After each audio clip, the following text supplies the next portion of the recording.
नमस्कार विद्यार्थी मित्रांनो, डॉक्टर सुशील स्पॉटलाईट या आपल्या यूट्यूब चॅनलवर तुमचं सर्वांचं स्वागत आहे. 23 जानेवारी 2021च्या चालू घडामोडींचं विश्लेषण आपण बघणार आहोत. तत्पूर्वी डॉक्टर सुशील स्पॉटलाईटला टेलिग्रामवर फॉलो करण्यासाठी डिस्क्रिप्शनमधली लिंक तुम्ही वापरू शकता. फेसबुकवर आपला ग्रुप आहे, तिथेही फॉलो करू शकता. स्पॉटलाईट इयर बुक आणि स्पॉटलाईट MCQ बुक जे आहे त्याच्या पोस्टल डिलिव्हरीसाठी के सागरचा जो नंबर आहे तो आहे 9923906500. स्कॉलर 8446430119. ऑनलाईनसुद्धा बुक्स अवेलेबल आहे. के सागरचा जो प्लॅटफॉर्म आहे kesagarOnline.com, ॲमेझॉनवर आहे, Cart91, फ्लिपकार्टवर आहे. 2020चं जे इयरबुक आहे ते 2020चं इयरबुक जर तुम्हाला हवं असेल, म्हणजे आता ते मार्चच्या एक्झामसाठी उपयुक्त आहे राज्यसेवा, आणि त्याच्याकरता संचेतीच्या समोरची जी बिल्डिंग आहे संचेती हॉस्पिटल युनिक अकॅडमीची, तिथं सकाळी 10 ते 5 वाजेपर्यंत संध्याकाळी तुम्ही हे पुस्तक मोफत कलेक्ट करू शकता. संचेती हॉस्पिटलच्या समोर द युनिक अकॅडमीची बिल्डिंग. स्पॉटलाईट रायटिंग फोरममध्ये एनरोल करण्यासाठी spotlightwritingforum@gmail.com वर तुम्ही मेल करू शकता. मेल ID तुमच्या समोर आहे. डेली आन्सर रायटिंग, विकली GS एसे, IAS मेन्स करता आणि MPSC मेन्ससाठी मराठी आणि इंग्रजी एसे असे हे मॉडेल्स आहेत. आपली जी पहिली न्यूज आहे ती व्यक्तीसंबंधीची आहे. नरेंद्र चंचल हे प्रसिद्ध आणि लोकप्रिय गायक जे आहे त्यांचं निधन झालेलं आहे, वय वर्ष 80.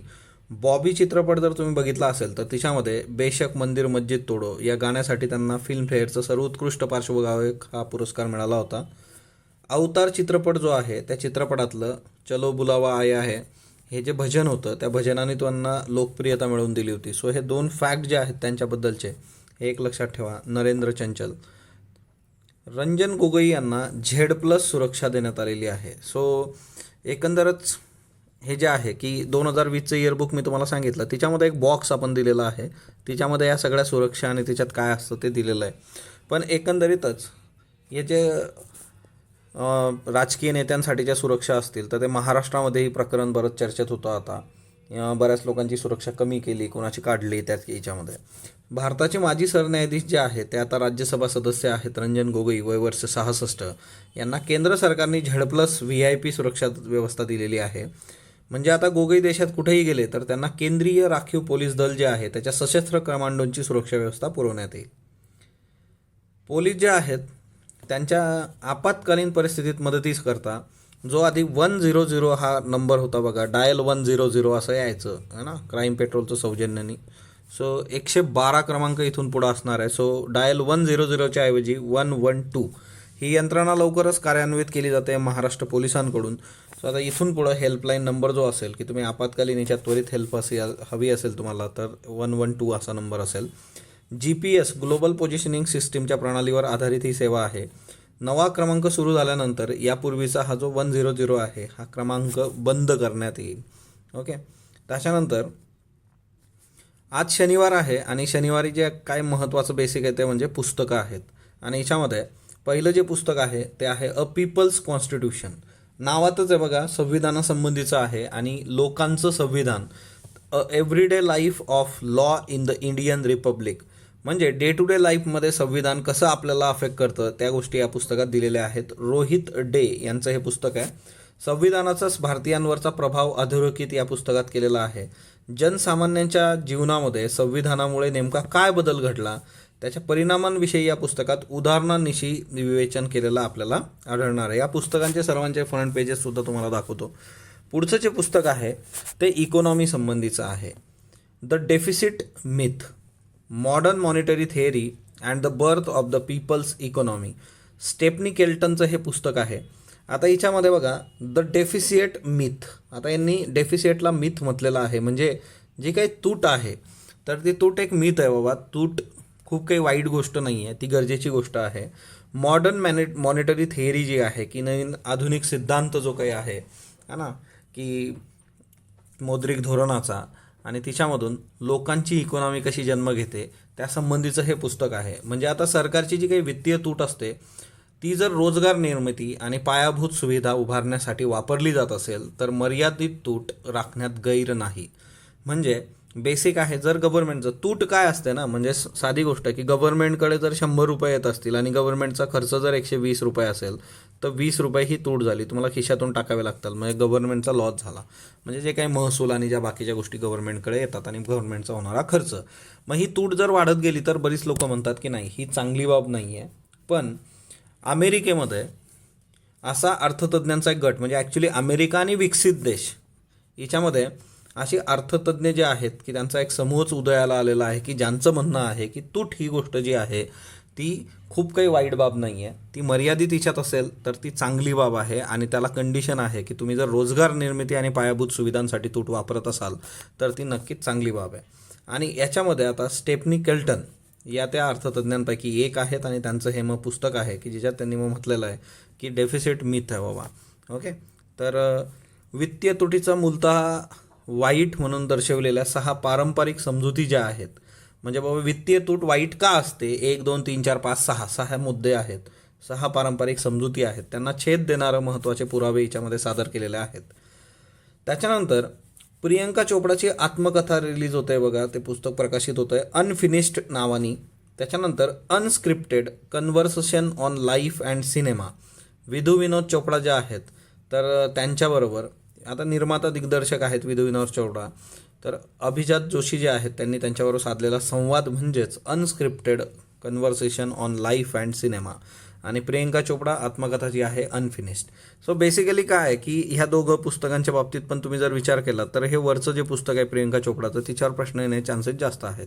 जे काही पुस्तकांवरचे प्रश्न आहेत ते पुस्तकांच्या प्रश्नामध्ये व्यक्तीवरून ते ठरतं की तो प्रश्न विचारला जाईल किंवा नाही, त्या व्यक्तीचं एकंदरच महत्त्व, मग ते मनोरंजन क्षेत्रात असेल, राजकीयमध्ये असेल, अर्थशास्त्रामध्ये असेल, सामाजिक जीवनात असेल, तर ते एक लक्षात ठेवा. त्याच्यानंतर this life at play. Okay, तर गिरीश कर्नाड यांचं आत्मचरित्र आहे हे, आणि हे ऑलरेडी आधी प्रकाशित झालेलं आहे. आता त्यांनी धिस लाईफ ॲट प्ले हे इंग्लिशमधून हे पुस्तक येतं आहे. याच्या आधी हे पुस्तक मूळ कन्नडमध्ये आहे, आडळता आयुष्य. ओके, म्हणजे याचं मराठीसुद्धा झालेलं आहे की खेळता खेळता आयुष्य. तर हे सगळे त्याचे ट्रान्सलेशन्स होत आहेत आता. तर गिरीश कर्नाड यांचं पुस्तक जे आहे की धिस लाईफ ॲट प्ले हे त्यांच्या आडळता आयुष्य या कन्नडमधल्या आत्मचरित्राचं इंग्रजी भाषांतर आहे. आणि गिरीश कर्नाड ही फार मोठी व्यक्ती आहे, त्याच्यामुळे ग्रेट लार्जर दॅन लाईफ व्यक्तिमत्व आहे. प्रश्न विचारण्याचे चान्सेस खूप जास्त आहेत. तुम्हाला कुठलाही प्रश्न येऊ शकतो. मूळचं कन्नड, आडळता आयुष्य किंवा खेळता खेळता आयुष्य मराठी किंवा इंग्रजी, this life at play. By many a happy accident, relaxations of a life, आत्मपर पुस्तक आहे, हमीद अन्सारी माजी उपराष्ट्रपती. हेही खूप महत्त्वाचं पुस्तक असणार आहे. येत्या काळामध्ये प्रश्न विचारण्याचे चान्सेस 99.99%, कारण व्यक्ती महत्त्वाची आहे. हमीद अन्सारी यांचं काम जे आहे उपराष्ट्रपती म्हणून ते खूपच महत्त्वाचं आहे आणि त्याच्यामुळे याच्यावर प्रश्न विचारले जाऊ शकतात. आता करोना लसीकरणाचा जो काही सगळं हे चालू आहे सध्या, है ना, की आजच्या पेपरला सुद्धा पंतप्रधानांचं स्टेटमेंट आहे की करोना लस जी आहे ती सुरक्षित आहे. आतापर्यंत जवळपास 10 लाख लोकांनी करोनाच्या लसी घेतलेल्या आहेत आणि तुम्हीसुद्धा ती लस घ्या असं आवाहन त्यांनी केलेलं आहे. आता ही जी लस आहे तिच्यामुळे नॉर्वेमध्ये जवळपास 24 मृत्यू झाले होते, आपण बघितलं होतं की, आणि ती फार हायलाईट झाली होती जगात न्यूज. तर नॉर्वेमध्ये फायझरची लस होती जी घेतल्यानंतर लोकांचा मृत्यू झाला असं समोर आलं होतं. पण जागतिक आरोग्य संघटनेचं म्हणणं आहे की लसीमुळे नॉर्वेत मृत्यू झाल्याचा कुठलाही पुरावा आपल्याला दिसत नाही. म्हणजे फक्त लस त्याच्यासाठी जबाबदार आहे. मग त्याच्यामध्ये बरेच फॅक्टर आहे, एज असेल, त्यांचं अशक्त, म्हणजे एकंदरच त्यांची जी काही इम्युनिटी पॉवर आहे, अशा बऱ्याच गोष्टी तुम्ही लक्षात घेतल्या पाहिजे असं WHO म्हणणं आहे. आणि WHO हे सांगितलेलं आहे की कुठलेही पुरावे नाहीत आणि जी काही लस आहे त्याच्या सुरक्षिततेबाबत जागतिक आरोग्य संघटनेने निर्वाळा दिलेला आहे की हे सुरक्षित आहे.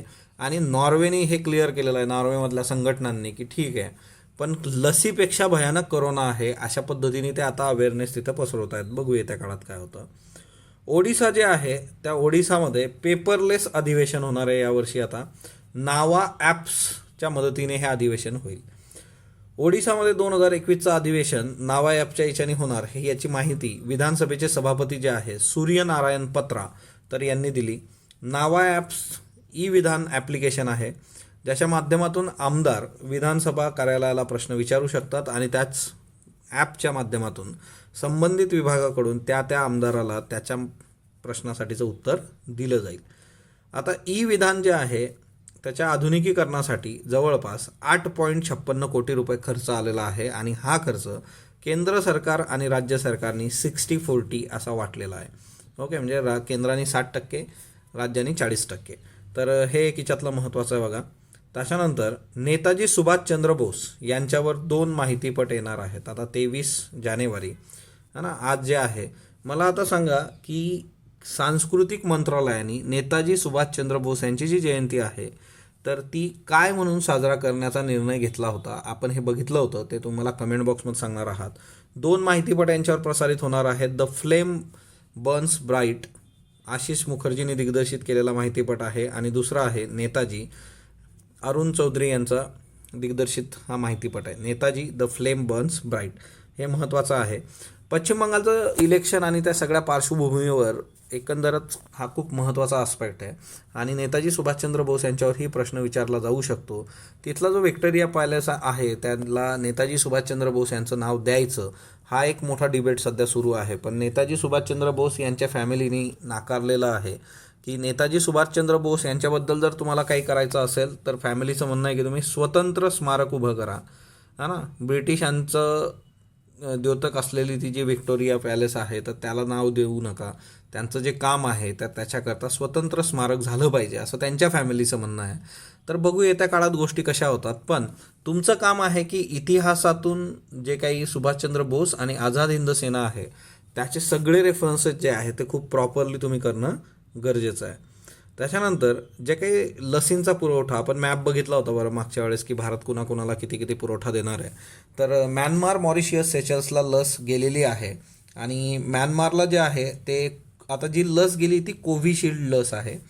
Myanmar 15 lakh dose, Mauritius 1 lakh dose आणि सेचल जे आहे तिथं 50,000 डोस. तर एवढे डोस गेलेले आहेत. तर हे एक महत्त्वाचं आहे बघा. आता जे काही कॅम्ब्रिज ॲनालिटिका आहे तर CBIकडून त्यांच्या विरोधात गुन्हा दाखल झालेला आहे कारण भारतीय वापरकर्त्यांच्या माहितीचा व्यावसायिक वापर त्यांनी केलेला आहे. आता ही काही नवीन गोष्ट नाही आहे. भारतातल्या वापरकर्त्यांचा माहितीचा वापर जो आहे तो व्यावसायिकदृष्ट्या करणं किंवा की जे काही डार्क वेब आहे डार्क वेब याच्यावर ही माहिती प्रसारितसुद्धा झाली होती. विकली पण जाते आहे आणि याच्या आधीच्या न्यूज पण आपण बघितल्या होत्या. कारण कुठलंही ॲप तुम्ही ज्यावेळेस डाउनलोड करता ते ॲप तुम्हाला परवानगी मागतं. तुमची गॅलरी, तुमचे बाकीचे डिटेल्स, कॉन्टॅक्ट डिटेल्स आपण येस म्हणत जातो. त्यांच्याकडे ती माहिती तो ॲसेस जातो आणि त्याच्यामुळे त्याचा नंतर येत्या काळामध्ये व्यावसायिक वापर, आर्टिफिशियल इंटेलिजन्स, हां, तुम्हाला तुमचा संबंध नसलेल्या ठिकाणून तुम्हाला वेगवेगळ्या ॲड येतात, कॉल येतात, ते त्याच्यातून तुमचा डेटा आणि तुमचा फोन नंबर दिलेला असतो. सो आता येत्या काळामध्ये बघू याच्यात काय होतं की ओके. आता हे खूपच कॉमन झालेलं आहे आपल्याकडं, अशी खूप काही वेगळी गोष्ट नाही. आता हे जे पुस्तक आहे बघा, people's constitution, Rohit De, the everyday life of law in the Indian republic, आणि याच्यावर जे पुस्तकावर फोटोज पण आहेत तर ते एव्हरीडे जे काही काम वगैरे लोक करतात, डे टू डे लाईफ, आणि त्याचे सिम्बॉलिक हे कॉमन मॅन सगळा तुमच्यासमोर आहे. प्रिस्टिन युनिव्हर्सिटी प्रेसने पब्लिश केलेलं पुस्तक आहे बघा हे, people's constitution, everyday life of the law in the Indian republic. त्याच्यानंतर deficit myth, the deficit myth, तूट जी आहे ती चांगली आहे, हे पुस्तक आहे. आणि modern monetary theory, Stephanie Kelton. Okay, so हे एक महत्त्वाचं आहे. त्याच्यानंतर बाय मेनी हॅपी ॲक्सिडंट, तर हे हमीद अन्सारी यांचं पुस्तक आहे बघा. हे सगळं मी टेलिग्रामला शेअर करतो, तिथून तुम्ही बघू शकता अजून प्रॉपरली. हे गिरीश कर्नाड यांचं जे आहे आडडता आयुष्या, तर हे त्यांचं कन्नडमधलं मूळ नाव आणि ते पुस्तक, गिरीश कर्नाड यांचं आत्मचरित्र, जे आपण आता इंग्लिशमध्ये घेऊन येतो आहे. ओके, अण्वस्त्रबंदीसाठी पहिला करार जागतिक स्तरावर लागू झालेला आहे, पण याच्यामध्ये बरेचसे लूप होल्स आहेत. अण्वस्त्रबंदी घालणारा पहिला करार जो आहे तो काल लागू झाला. आता याचे डिटेल्स आपण सेपरेटली बघूयात. आता याच्यामध्ये जे आहे की जुलै 2017मध्ये तसा प्रस्ताव मांडला गेला होता आमसभेमध्ये, 120 देशांनी मान्यता दिली होती. पण याच्यामध्ये जे काय आहेत की 9 देशांकडं अण्वस्त्र असल्याचं मानलं जातं. तिच्यामध्ये एकतर P5 आहेत, America, Russia, Britain, China, France, Pakistan, Bharat, उत्तर कोरिया, इस्रायल. ओके. आता या 9 देशांपैकी कुणीही त्याला पाठिंबा दिलेला नाही. तिथंच हे जे काही करार आणि हे अण्वस्त्रबंदी याचा सगळा जो काही हे आहे तो शून्यात जातो किंवा तो डब्यात जातो. तर हा तिच्यातला एक महत्त्वाचा हे आहे. ओके. आणि नाटो समूहातले जवळपास 30 देश आहेत, त्यांनी पण याला मंजुरी दिलेली नाही. ओके. तर हा एक खूप महत्त्वाचा याच्यातला आस्पेक्ट आहे. आता जे काही बर्ड फ्लू आणि त्याचा सगळा इश्यू चालू आहे त्याच्यामध्ये बघा, संजय लेक जो आहे तो दिल्लीमध्ये आहे, तेवढं एक लक्षात ठेवा. ओके. संजय लेक, दिल्ली. हे सगळे लेक वेगवेगळ्या ठिकाणचे खूप चर्चेत आले होते. आपल्याला येत्या काळात प्रश्न विचारले जाऊ शकतात. Fire warning. आता सिरम इन्स्टिट्यूटमध्ये जी आग लागली होती ते जर बघितलं आपण तर सगळ्यात महत्त्वाची गोष्ट जी आहे की एकंदरीतच हे जे ॲक्सिडेंट होतात आणि त्याच्यामध्ये बेसिकली इंडस्ट्रीयल लेवलला आणि त्यातल्या त्यात फायरचा जो इश्यू आहे तर याच्यावर सेफ्टी मेजर्स असणं फार गरजेचं आहे. ते दिलेले सुद्धा असतात. पण कुठलीही मॅन्युफॅक्चरिंग फर्म असेल तर तिथं फायर सेफ्टी असणं फार गरजेचं असतं. आणि त्याच्याकरता एक महत्त्वाची बाब म्हणजे काय की इंडस्ट्रीयल असू देत किंवा UPSC मेन्समध्ये हा प्रश्न तर तुम्हाला हमखास विचारला जाऊ शकतो. याच्याबरोबर दुसरा जो मुद्दा आहे तो म्हणजे काय की ट्रेनमध्ये होणारं फायर ॲक्सिडेंट आहे ना. आगगाडी जी काही आहे, ट्रेन आहे, तिच्यामध्ये सुद्धा फायर ॲक्सिडेंट मोठ्या प्रमाणावर होता. त्याची काय कारणं असतात? तुम्ही जर ॲड्स वगैरे बघितल्या असतील तर ट्रेनमधून तुम्ही प्रवास करत असताना म्हणजे रॉकेल, डिझेल, त्याच्यानंतर फटाके अशा गोष्टी नेता कामा नयेत वगैरे वगैरे. तर हे बरंच आहे की ट्रेन फायर ॲक्सिडेंट्स मॅन्युफॅक्चरिंग युनिटमध्ये. तर जे काही सिरम इन्स्टिट्यूटमध्ये झालेलं आहे तर तिथले जे काही है ना, तर याच्यात त्यांनी केलेलं आहे की need for zero tolerance safety protocol. म्हणजे बाबा कुठल्याही बाबतीमध्ये कसली कसूर तुम्ही सोडता कामा नये. दुसरा जो मुद्दा याच्यामध्ये आहे की WHO काही गोष्टी सांगितलेल्या आहे की WHOच्या मॉडेल गाईडलाईन्स ज्या आहे याच्याकरता फार्मा युनिट्स करता तिच्यामध्ये जे आहे की एक तर availability of site security. Okay. एक तर त्यांनी फार क्लिअर केलेलं आहे, साईट सिक्युरिटी आहे. त्याच्यानंतर दुसरा जो मुद्दा आहे WHO सांगितलेला तो आहे ऑटोमॅटिक फायर डिटेक्शन. तर हे एक महत्त्वाचं आहे की म्हणजे आता ते बऱ्याच ठिकाणी स्प्रिंकलर लागलेले असतात ना, त्यांना जर वाटलं धूर यायला लागला, टेम्परेचर वाढलं तर ते डायरेक्टली पाण्याचा फवारा वरतून सोडणार. Automatic fire detection system. त्याच्यानंतर मेकॅनिकल ऑर मॅन्युअल व्हेंटिलेशन. हा ना, आयदर मेकॅनिकल व्हेंटिलेशन पाहिजे की ते त्याचं वर्क होईल किंवा मॅन्युअल व्हेंटिलेशन पाहिजे की फॉर प्रॉपरली तिथं हवा खेळती राहिली पाहिजे. त्याच्यानंतर स्प्रिंकलर सिस्टीम आणि फायर ड्रिल्स. बघा मी ते जे सांगितलं तुम्हाला की स्प्रिंकलर जे काही असतात तर ते तिथं असले पाहिजेत, फायर ड्रिल्स असले पाहिजेत है ना. तर ह्या सगळ्या बाबी तुम्ही हे जे कीवर्ड्स आहेत ते खूप प्रॉपरली वर्क केले पाहिजे. आणि जे काही कन्स्ट्रक्शन केलं जातं त्यावेळेस है ना की सगळ्यात महत्त्वाची गोष्ट असते की फायर संबंधीची अवेअरनेस त्या वर्कर्समध्ये नसते.